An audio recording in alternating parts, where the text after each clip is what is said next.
Hai semua, selamat datang di channel Baca Saham. Pada video ini, kita akan bahas satu topik dengan judul Saham kecil kinerja cemerlang, dividen 6% dan PER 6 kali. Untuk itu, simak video ini sampai habis ya, agar mendapat pemahaman yang utuh. Berikut ini beberapa poin plus minus dari saham yang akan dibahas. Poin plus, saham ini rutin bagi dividen setiap tahun dengan yield yang besar. Selain itu, valuasi PER dan PBV belum terlalu tinggi dan masih menarik. Poin minus, laba naik bukan karena peningkatan pendapatan, dan perusahaan juga punya total utang yang lebih besar dari ekuitasnya. Nah, karena laporan terbarunya sudah terbit, Mimin mau bahas kinerja triwulan 3 2022 saham ini. Tentu saja akan ada kesimpulan di akhir video dari aspek yang dibahas. Untuk itu, nonton sampai selesai ya. Seperti biasa, pembahasan ini bersifat edukasi dan bukan rekomendasi. Kamu bisa saja rugi jika beli saham ini. Untuk itu, selalu berhati-hati sebelum membeli saham. Disclaimer on ya. Pertama, aset. ADMF punya aset 24,32 triliun di tahun 2022. Sedangkan di tahun 2021, asetnya berjumlah 23,72 triliun. Artinya, aset ADMF naik 2,53% dalam 1 tahun. Sekarang mari kita bahas lebih detail. Dari total aset 24,32 triliun, perusahaan punya piutang pembiayaan konsumen 16,16 triliun. Artinya 66,45% aset ADMF berada dalam bentuk ini. Jika dibanding tahun sebelumnya, pos ini turun 4,38%. Selain piutang pembiayaan konsumen, ada juga piutang pembiayaan murabahah. Dari total aset 24,32 triliun, perusahaan punya piutang pembiayaan murabahah 3,8 triliun. Komponen ini punya porsi kedua terbesar di dalam aset ADMF. Jika dibanding tahun sebelumnya, pos ini naik 24,5%. Kedua, liabilitas. ADMF punya liabilitas 14,84 triliun sampai triwulan 3 2022. Sedangkan di tahun 2021, liabilitasnya berjumlah 14,83 triliun. Artinya hutang ADMF naik 0,07% dalam 1 tahun. Nah, dari total liabilitas 14,84 triliun, perusahaan punya utang obligasi pihak ketiga 5,7 triliun. Artinya 38,41% hutang ADMF berada dalam bentuk ini. Jika dibanding tahun sebelumnya, pos ini naik 5,36%. Selain utang obligasi pihak ketiga, ada juga pinjaman pihak ketiga. Dari total liabilitas 14,84 triliun, perusahaan punya pinjaman pihak ketiga 2,3 triliun. Komponen ini punya porsi kedua terbesar di dalam liabilitas perusahaan ini. Jika dibanding tahun sebelumnya, pos ini turun 36,11%. Ketiga, ekuitas. ADMF punya ekuitas 9,47 triliun sampai triwulan 3 2022. Jika dibanding tahun sebelumnya dengan angka 8,88 triliun, berarti ekuitas ADMF naik 6,64%. Dari total ekuitas 9,47 triliun, perusahaan punya saldo laba belum digunakan sebanyak 9,17 triliun. Artinya 96,83% ekuitas ADMF berada dalam bentuk ini. Jika dibanding tahun sebelumnya, pos ini naik 6,13%. Keempat, pendapatan. ADMF punya pendapatan 6,18 triliun sampai triwulan 3 2022. Sedangkan di tahun 2021, pendapatannya berjumlah 6,27 triliun. Berarti pendapatan ADMF turun 1,44% dalam 1 tahun terakhir. Kelima, biaya pokok. ADMF punya biaya pokok penjualan sebanyak 4,71 triliun. Sedangkan di tahun 2021, biayanya berjumlah 5,27 triliun.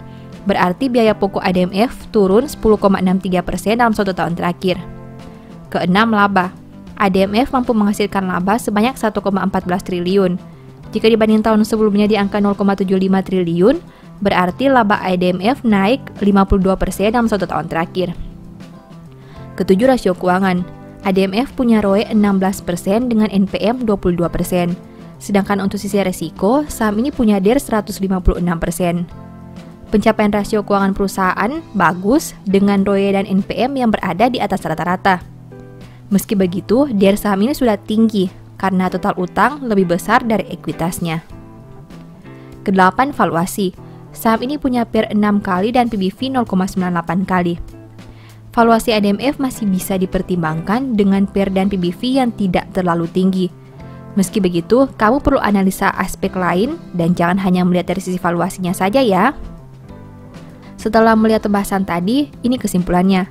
1. Piutang pembiayaan murah bahaya naik membuat total aset bertambah. 2. Liabilitas naik karena adanya penambahan utang obligasi. 3. Saldo laba yang meningkat membuat ekuitas tumbuh. 4. Laba bisa naik 52% karena penurunan biaya dan bukan berasal dari kenaikan pendapatan. 5. Rasio keuangan bisa dikatakan baik. 6. Valuasi masih menarik untuk dianalisa. Demikian analisis singkat saham ADMF berdasarkan laporan keuangan triwulan 3 2022. Selalu ingat bahwa pembahasan ini hanya dari sudut pandang pribadi. Tidak ada jaminan pasti profit dan mungkin saja kamu bisa rugi jika beli saham ini. Sebagai informasi, di tahun 2022, Mimin menulis ebook baru dengan judul Cara Cepat Analisa Laporan Keuangan. Ebook ini ditulis karena Mimin lihat banyak pemula yang masih bingung dengan cara menganalisa laporan keuangan. Kalaupun bisa analisa, biasanya menghabiskan banyak waktu karena harus membaca laporan keuangan yang sangat tebal.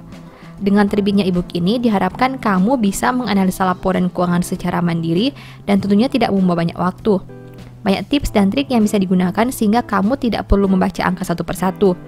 Mimin juga memberi bonus file Excel secara gratis yang berguna untuk melakukan screening laporan keuangan otomatis. Kamu hanya perlu mengisi data keuangan dan formula Excel akan menganalisa secara otomatis serta memberi saran apakah laporan keuangan tersebut baik atau kurang baik. Apabila tertarik membeli ebook ini, silakan chat WA ke nomor yang tercantum ya.